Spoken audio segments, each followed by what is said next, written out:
Bitcoin नीचे जा रहा है। क्या यह 30K और उससे कम तक जाएगा? शुभ प्रभात, शुभ संध्या, शुभ दोपहर, आप जहां भी हों, जब भी हों। मेरे वीडियो देखने के लिए धन्यवाद। मेरा नाम डेविंसी जेरेमी है, मैं यहां दुबई में हूं। मैं एक शिखर सम्मेलन के लिए भारत जाने की योजना बना रहा था, लेकिन असल में मैं उस पर ध्यान नहीं दे रहा हूं। मैं पूरे सप्ताह यहीं काम करता रहूंगा। तो आप मुझे पूरे सप्ताह इस चैनल पर देखेंगे। मैं पूरे सप्ताह आपके लिए यह शो करता रहूंगा। आप जानते हैं, यहां तक कि सप्ताहांत में मिस्टर मूर्तियों के साथ एक शो भी कर रहे हैं, और हां, यह एक अच्छा शो है। मुझे आशा है कि आप लोग इसकी जांच करेंगे। हम हमेशा कुछ अच्छी चीजों के बारे में बात करते हैं, जैसे कि हमने सप्ताहांत पर किया था। मुझे लगता है कि सप्ताहांत शो बहुत अच्छा था।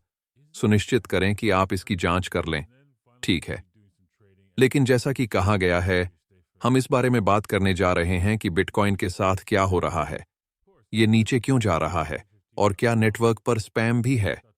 और फिर अंततः हम इस शो के अंत में कुछ ट्रेडिंग करने जा रहे हैं। इसीलिए सुनिश्चित करें कि आप उसके लिए बने रहें।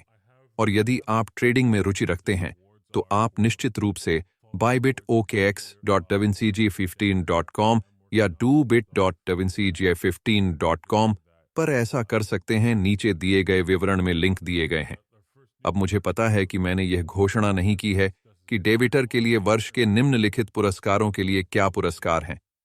मैं इस पर काम कर रहा हूं, इसके लिए क्षमा करें, लेकिन मैं उस तक पहुंचूंगा इस सप्ताह कभी कभी। आइए दिन के हमारे पहले समाचार लेख से शुरुआत करें। एक बिटकॉइन डेवलपर ने POW एल्गो परिवर्तन के साथ सभी खनिकों को बर्खास्त करने पर चर्चा की है। फेस्टी एक्सचेंज बढ़ते विभाजन को चिह्नित करते हैं। ठीक है। हाँ, ठीक है। मैं पहले इसके बारे में बात करूंगा, और पिछले 10 वर्षों में मुझे इसके बारे में कुछ कहना है। ल्यूक डैशर बिटकॉइन विकास और नेटवर्क के ओपन सोर्स सॉफ्टवेयर के क्षेत्र में एक प्रमुख खिलाड़ी के रूप में उभरा है।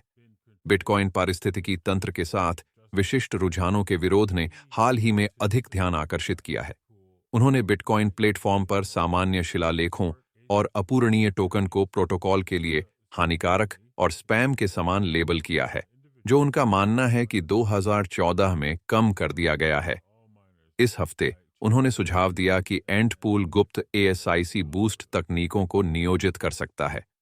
बाद में उन्होंने लोगों को सूचित किया कि बिटकॉइन समुदाय के पास कार्य एल्गोरिदम के एक अलग प्रमाण को एक अलग में बदलकर सभी खनिकों को नौकरी से निकालने की शक्ति है।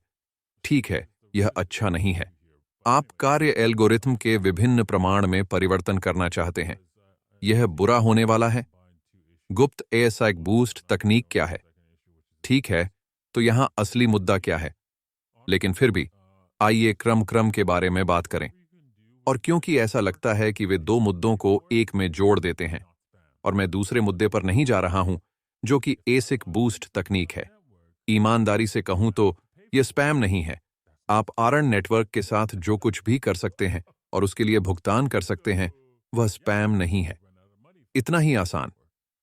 अगर मैं किसी नेटवर्क पर कुछ करना चाहता हूं और मुझे इसके लिए भुगतान करना पड़ता है, तो यह स्पैम नहीं है।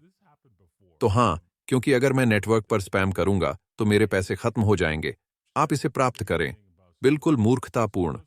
ठीक है, सातोशी पासे के साथ ऐसा पहले भी हो चुका है।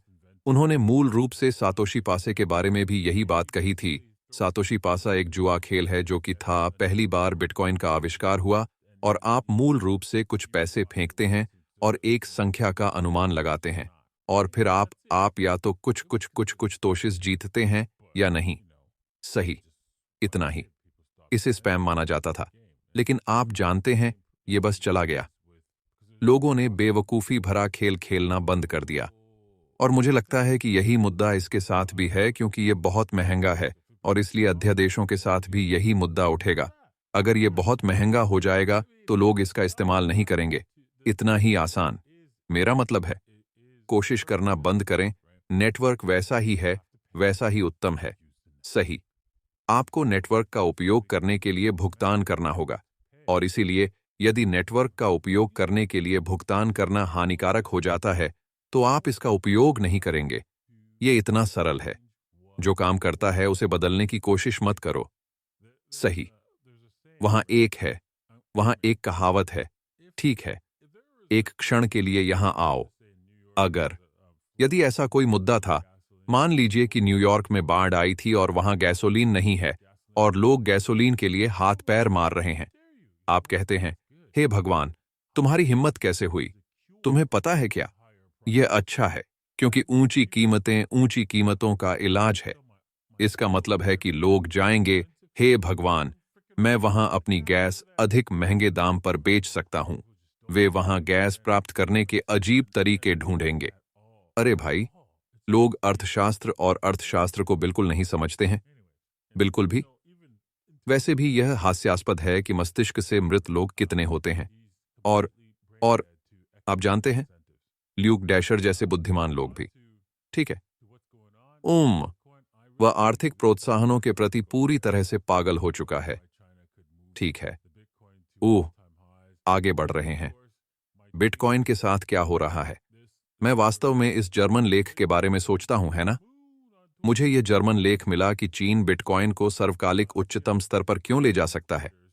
और फिर निश्चित रूप से यहां मेरा ट्वीट, यह लेख कह रहा है, ओ हां, बिटकॉइन 2024 में चंद्रमा पर जा रहा है। यह बस है, सीएनबीसी संकेतक है, और मुझे यकीन है कि और भी बहुत कुछ है। अब समय आ गया है कि आप बिटकॉइन न खरीदें और रुकें नहीं, और यदि आप लंबी स्थिति में हैं, इसे बेचने का समय आ गया है। और लंबी स्थिति की बात करते हुए आइए चार्ट पर जाएं। तो आइए एक नजर डालते हैं प्रति घंटा पर। तो अभी ये मेरा है। चलो 4 घंटे चलते हैं। यहां से मेरा यही व्यापार है। मैंने यहां तक एक छोटा सा काम किया और मैं देख रहा हूं। मैं इसमें शामिल होने की कोशिश कर रहा था, अपने शॉर्ट्स में जोड़ने के लिए, $1 मिलियन पाने के लिए, लेकिन मुझे कोई अच्छी जगह नहीं मिल सकी। मैं इस स्थान से चूक गया और फिर मैं एक से भी चूक गया। यह यहां पर है। लेकिन हां, हम टूट रहे हैं और यह एक ऊपर की ओर प्रवृत्ति रेखा है। अरे, हम इससे टूट गए। और यह समर्थन रेखा भी, जिससे हम भी टूट गए।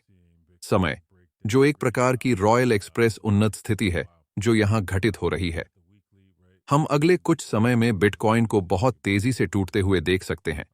साप्ताहिक दर को देखते हुए हम यह देखने के लिए पर्लिस देख सकते हैं कि क्या हम यहां साप्ताहिक ला सकते हैं। हां, हम वहां साप्ताहिक जाते हैं। आप देख सकते हैं कि यह लाल मोमबत्ती है, और अगर हम यहां निम्न स्तर को तोड़ते हैं तो यह पूरी तरह से नीचे है। हम इसे 13 मार्च तक आते हुए देख सकते हैं, जो कि साप्ताहिक के लिए बहुत दूर है। इसलिए हम देख सकते हैं कि साप्ताहिक 13 मार्च को 1338 पर आ सकता है, 38 के आसपास। इससे पहले कि हम वास्तव में किसी भी तरह का रिटर्न ऊपर की ओर देखना शुरू करें, अगर बिटकॉइन यह निर्णय लेता है कि वह उस कीमत पर ऊपर जाना चाहता है। ठीक है, तो आइए इसे बंद करने से पहले एथेरियम पर एक नजर डालें। खैर, एथेरियम इतना अच्छा नहीं दिखता है, इतनी हॉट नहीं लगती। मैंने वास्तव में सोचा था कि हम एथेरियम पर कम से कम $2,500 तक पहुंचने वाले थे, लेकिन हम इसके करीब पहुंच गए। आइए देखें कि हम अब कहां जा रहे हैं, क्योंकि हम स्पष्ट रूप से सभी सुश्री के साथ संबंध विच्छेद कर रहे हैं, और यह ठीक यही है। समर्थन क्षेत्र ठीक यही है, जहां मोमबत्ती के पिंड हैं। आप देख सकते हैं, यह एक समर्थन क्षेत्र की तरह है, जिसे एक बार हम तोड़ देते हैं। हे लड़के, चलो देखते हैं इस ब्रेक का लक्ष्य यहां क्या है। आइए एक सच्चा अंत करें। आइए मान लें कि ABCD के बराबर है। क्या हम इस पर जा सकते हैं? हाँ, चलो ये करते हैं। और फिर हाँ, हम वहां जाते हैं। तो $2,000 अंक का लक्ष्य। हाँ, ऐसा लगता है, यह अच्छा लगता है। मेरा मतलब है $2,000 का निशान है। हम उसमें वापसी देख सकते हैं, और फिर हमें इंतजार करना होगा और देखना होगा कि इथेरियम के लिए $2,000 के निशान के आसपास मूल्य कार्रवाई क्या करेगी। हाँ, आप इस समर्थन क्षेत्र का स्पष्ट रूप से टूटना देख सकते हैं, और हम $2,000 तक नीचे जा रहे हैं। इसलिए अपने ट्रेडों में शामिल होने की कोशिश करें। शायद अगर हमें उछाल मिलता है तो मैं यहां ट्रेड में नहीं उतरूंगा। इसके बाद आप अच्छी स्थिति में नहीं हैं। ये 2-4 घंटे की मोमबत्तियां लाल रंग में हैं, और हमारे पास संकेतक निचले स्तर पर हैं। इसलिए हम वास्तव में $2.3 के निशान के करीब पहुंचने से पहले जल्द ही वापस रिटर्न देख सकते हैं। ब्रेकडाउन, इसलिए उससे सावधान रहें। ठीक है। खैर, मुझे आशा है कि आपको आज का एपिसोड पसंद आया होगा। मुझे आशा है कि आपने आज कुछ सीखा होगा। मुझे पता है कि मैं कुछ ऐसी जानकारी ला रहा हूं जो शायद अन्य लोगों के पास नहीं है, क्योंकि मैं यहां एक ओजी हूं। मैं सातोशी पासे के बारे में जानता था क्योंकि मैंने ये सब पहले देखा था। और इसीलिए आप ट्यून इन करें और देखने के लिए धन्यवाद, और हम अगली बार आप लोगों से मिलेंगे। अलविदा।